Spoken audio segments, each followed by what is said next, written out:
करते हैं next question, question number 2। अब क्वेश्चन नंबर 2 का भी जो बेस है वो पीछे वाले क्वेश्चन पे आधारित ही है, तो यहाँ से कुछ क्वेश्चन तो मैं करवा दूंगा और एक दो आपके लिए छोड़ने वाला हूँ। क्वेश्चन का उत्तर क्या बताना वो देखेंगे आप पहले बहुपद से दूसरे बहुपद को भाग करके, यानी पहले जो बहुपद लिखा हुआ है उस पहले बहुपद में दूसरे बहुपद का भाग लगाना है। पहले बहुपद में दूसरे बहुपद का भाग लगाना है और भाग लगाकर आपको ये बताना है कि जो पहला बहुपद है वो दूसरे बहुपद का गुणनखंड है या नहीं। अब गुणनखंड क्या होता है यहाँ पे पहले ये चीज समझने वाले हैं। गुणनखंड, गुणनखंड का मतलब होता है फैक्टर्स, और फैक्टर का मतलब होता है जैसे मैंने 10 लिखा तो 10 के गुणनखंड क्या हो गए 5 गुणा 2, 10 गुणा 1, तो 10 के गुणनखंड हो गए 1, 2, 5 और 10। 5 दूनी 10, 5 भी गुणनखंड है, 2 भी गुणनखंड है, 10 से कम 10, 10 भी गुणनखंड है और 1 भी गुणनखंड है। अब ये अगर गुणनखंड है 1, 2, 5, 10, ये गुणनखंड है किसके 10 के। हम इनमें से किसी का भी भाग लगा दें इस 10 में, यानी गुणनखंड का अगर दी गई संख्या में भाग लगा दें तो शेषफल निश्चित रूप से 0 आएगा। देखिए 1 का भाग 10 में कितनी बार जाएगा, 1 का भाग 10 में 10 बार जाएगा, तो शेषफल कितना आया 0। इसी प्रकार 2 का भाग भी पूरा पूरा जाएगा, शेषफल 0 आएगा। 5 का भाग भी पूरा पूरा जाएगा, शेषफल 0 आएगा। 10 का भाग भी पूरा पूरा जाएगा तो शेषफल 0 आएगा। तो यहाँ से हम क्या निष्कर्ष निकाल सकते हैं कि किसी व्यंजक में दूसरे व्यंजक का भाग लगाते हैं और भाग लगाने पर अगर शेषफल 0 आता है, शेषफल अगर 0 आ जाए तो वो व्यंजक जो जिसका भाग लगाया जा रहा है वो दूसरे व्यंजक का क्या होता है गुणनखंड होता है। तो यहाँ पर भी हमें क्या करना है भाग करके जांच करनी है कि जो पहला बहुपद वो दूसरे बहुपद का गुणनखंड है या नहीं। तो यहाँ पे हम क्या करने वाले हैं भाग करेंगे और भाग करने पर अगर शेषफल 0 आ जाता है तब तो गुणनखंड है, और शेषफल 0 नहीं है, 0 के अलावा कुछ भी आ गया धनात्मक ऋणात्मक बट्टे में कोई भी संख्या आ गई, शेषफल 0 नहीं है तो वो उसका गुणनखंड नहीं है। इस प्रकार से हम इसका उत्तर करने वाले हैं। तो देखिए फर्स्ट वाला, तो फर्स्ट वाले में क्या लिखा t² - 3, ये पहला व्यंजक हो गया और ये दूसरा व्यंजक हो गया। इसको भाग लगा के बताना है कि ये इसका गुणनखंड है या नहीं। तो देखिए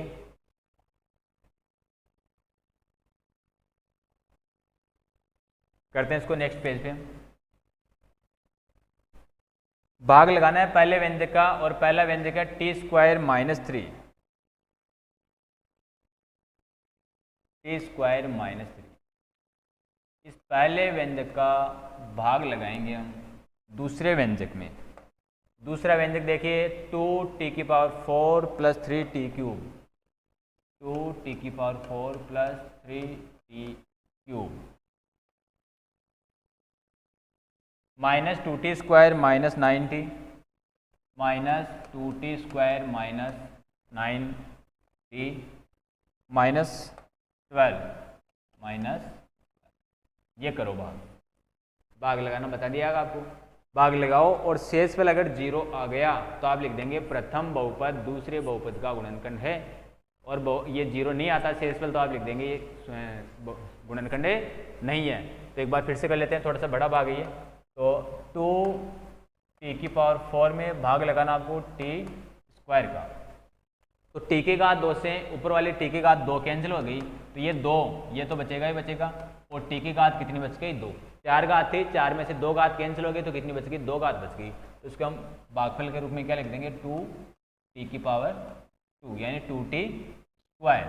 अब 2t² बार भाग गया तो इसको गुणा करेंगे, इसको भाजक से गुणा करेंगे t² - 3 से, t² - 3 से गुणा करें तो 2t² का t² से गुणा करेंगे तो क्या बन जाएगा 2t⁴ -2 × 6 t²।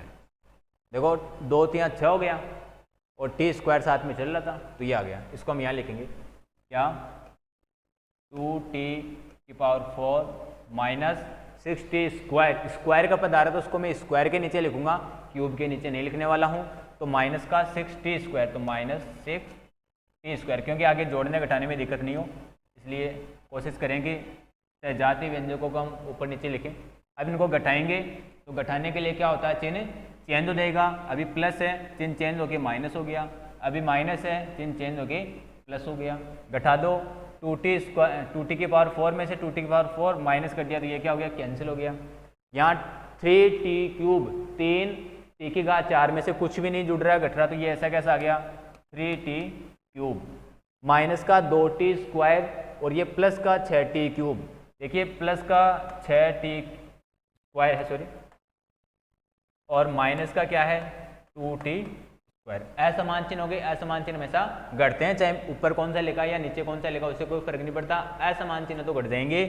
6 में से 2 घटा दिए तो 4 और t स्क्वायर जो इसका पद चल रहा है वो साथ में आएगा, तो इसको क्या लिखेंगे प्लस के, देखो प्लस का 6 है और माइनस का 2 है, तो 6 में से वो 2 घटेगा, ऊपर नीचे लिखने से कोई मतलब नहीं, ऊपर लिखो चाहे नीचे लिखो, गणित क्या होती है चिन्हों के ऊपर चलती है, ऑपरेशन इसके plus minus multiply divide in चिन्हों पे डिपेंड करते हैं। तो 6 में से 2 घटाएंगे तो क्या आ गया प्लस के 4 आ गया, और टी स्क्वायर का पद है ये, और आगे क्या लिखा हुआ 9t माइनस 12 जो लिखा हुआ था ये आ गया। अब फिर से आपके पास नया भाज्य प्राप्त हो गया, इस नए भाज्य में फिर से भाग लगाएंगे हम, तो इसमें सबसे बड़ा व्यंजक कौन है 3t क्यूब, तो 3t क्यूब को हम विभाजित करेंगे किससे t स्क्वायर से, तो t स्क्वायर से विभाजित करेंगे तो वहाँ से 2 घात कैंसिल हो जाएगी, 1 घात बचेगी, 2 घात यहाँ कैंसिल हो गई तो ये तो 3 और 1 घात बच गई तो 3t बच गया, और वो प्लस का है तो इसको लिखेंगे हम प्लस के 3t, तो प्लस का 3t भागफल हो गया, और 3t का हम गुणा करेंगे t स्क्वायर माइनस 3 से, तो t स्क्वायर माइनस 3 से गुणा कर दो, 3t का t स्क्वायर से गुणा करेंगे तो क्या बन गया 3 इंटू टी, देखो t की घात 1 यहाँ पे और 2 घात वहाँ पे, तो कितनी होगी क्यूब हो गया, और 3 का 3 से 9 और t साथ में चल रहा है, तो इस प्रकार से 3t क्यूब माइनस 9t, देखो t का पद है 1 घात वाला, तो 1 घात के नीचे लिखा मैंने, और अब इसको घटाएंगे तो माइनस हो गया, ये प्लस का, अच्छा नीचे वाला माइनस होता है, इसमें कोई परिवर्तन नहीं होगा, ये माइनस का क्या हो गया प्लस हो गया, और आगे कुछ है नहीं, तो यहाँ देखो 3t क्यूब से 3t क्यूब क्या हो गया कैंसिल, यहाँ क्या बच गया 4t स्क्वायर प्लस के 9t माइनस के 9t से क्या हो गई कैंसिल हो गई, आगे क्या चल रहा है माइनस के 12, यहाँ स्क्वायर है 4t स्क्वायर। ये फिर से आपको नया व्यंजक मिल गया, नया व्यंजक जो मिल गया तो नए व्यंजक में फिर से हम भाग लगाने वाले हैं, तो 4t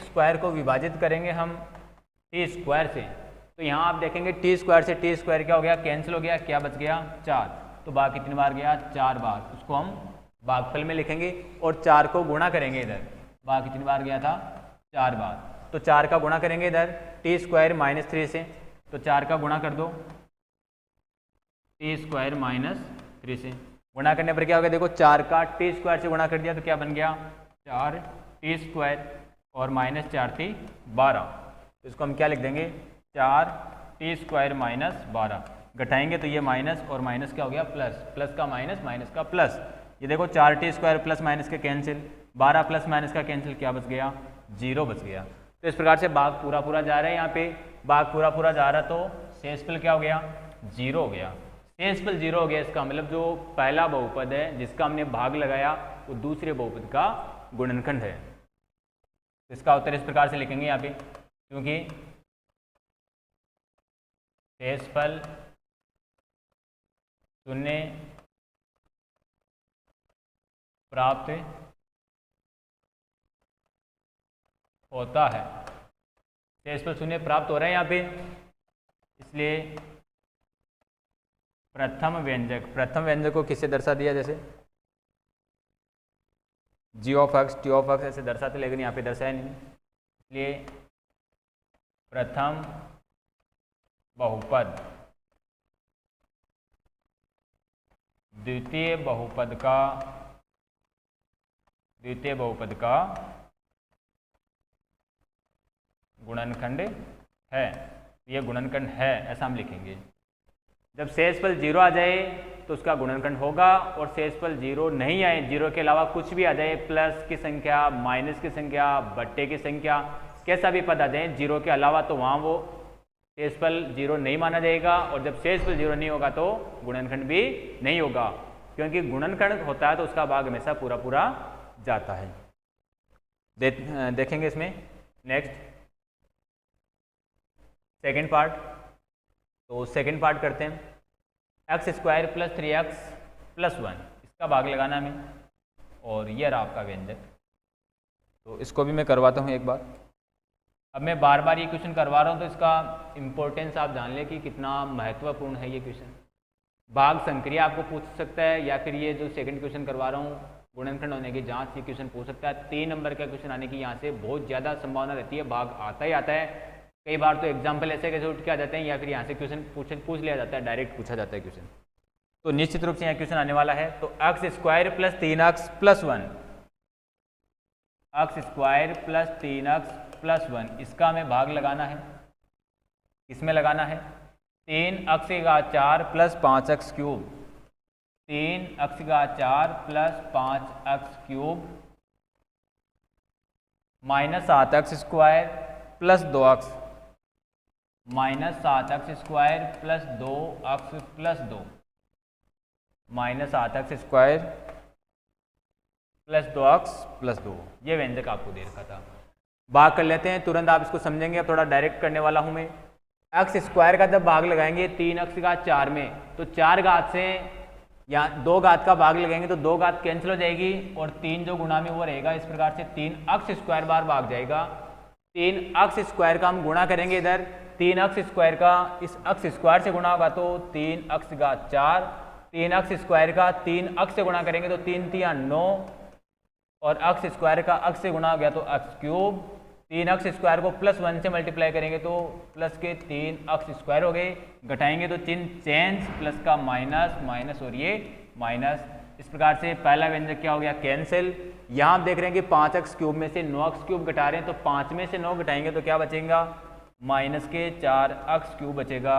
इधर आप देख रहे हैं माइनस का 7x स्क्वायर, माइनस का 3x स्क्वायर, समान चिन्ह हो गए और समान चिन्ह जुड़ जाते हैं। माइनस का 7 और माइनस का 3 कितने होंगे, माइनस के 10x स्क्वायर। आगे क्या, प्लस के 2x प्लस के 2। फिर x स्क्वायर का भाग लगाएंगे हम 4x क्यूब में, तो 2 घात यहाँ से कैंसिल हो जाएगी, तो माइनस का 4x बचेगा। क्या बचेगा, माइनस का 4x। माइनस 4x को हम इधर गुणा कर रहे हैं, समझने के लिए यहाँ लिख देता हूँ। माइनस 4x को x स्क्वायर से गुणा करेंगे तो क्या हो जाएगा, माइनस के 4x क्यूब। दिख रहा है क्या, इधर हो जाता हूँ, माइनस 4x क्यूब। फिर 4x का 3 से गुणा कर दिया तो माइनस 4 3 12x स्क्वायर। फिर 4x का 1 से गुणा किया तो माइनस के 4 एकम 4x। घटाएंगे माइनस का प्लस, माइनस का प्लस, माइनस का प्लस। तो देखिए 4x क्यूब प्लस के और माइनस के, ये प्लस का नीचे वाला, ये माइनस का, तो क्या हो गया, कैंसिल। माइनस का 10x स्क्वायर प्लस के 12x स्क्वायर, यानी 12 में से 10 घटाना है तो 2x स्क्वायर, प्लस के 2x प्लस के 4x कितने हो गए, प्लस के 6x, और आगे क्या लिखा हुआ, प्लस के 2। फिर भाग लगाओ, x स्क्वायर का जब हम भाग लगाएंगे, x स्क्वायर का यहाँ 2x स्क्वायर में भाग लेंगे तो x स्क्वायर कैंसिल, क्या बच गया 2, तो प्लस का 2, और 2 का जब इधर गुणा करेंगे तो क्या हो जाएगा, 2x square plus 2 3 6x plus 2 एकम 2। घटाएंगे तो ये minus minus minus, cancel cancel cancel, क्या बच गया 0। तो इस प्रकार से शेषफल क्या हो गया, क्योंकि शेषफल 0 0 प्राप्त हो रहा है। भाग करने पर शेषफल 0 प्राप्त हो रहा है, इसलिए प्रथम व्यंजक द्वितीय व्यंजक का क्या है, गुणनखंड है। तो ये गुणनखंड है इसका। और हमेशा ये मत माना कि ये गुणनखंड निश्चित रूप से होता ही होता है। भाग लगाएंगे और शेषफल ज्ञात करेंगे, शेषफल ज्ञात हो जाएगा, उसके अनुसार आपको बताना है कि ये गुणनखंड है या नहीं। अगर 0 आ गया शेषफल तभी गुणनखंड होगा, 0 नहीं है तो गुणनखंड नहीं होगा। इसका तीसरा जो पॉइंट है वो आपको खुद को करना है। तीसरा पॉइंट देखिए, आप खुद ही करेंगे इसको। ये पहला व्यंजक दे दिया x cube minus 3x plus 1, इसका भाग लगा देंगे आप दूसरे व्यंजक में, और भाग लगाकर आपको चेक करना है कि शेषफल क्या आ रहा है। अगर शेषफल 0 आ रहा है तो वो गुणनखंड है, अन्यथा गुणनखंड नहीं है। ये आपको खुद को करना है, ठीक है। आप करेंगे, इसको समझ में नहीं आए तो आप पूछ लेंगे, और एग्जाम्पल्स हैं वो आप निश्चित रूप से करेंगे।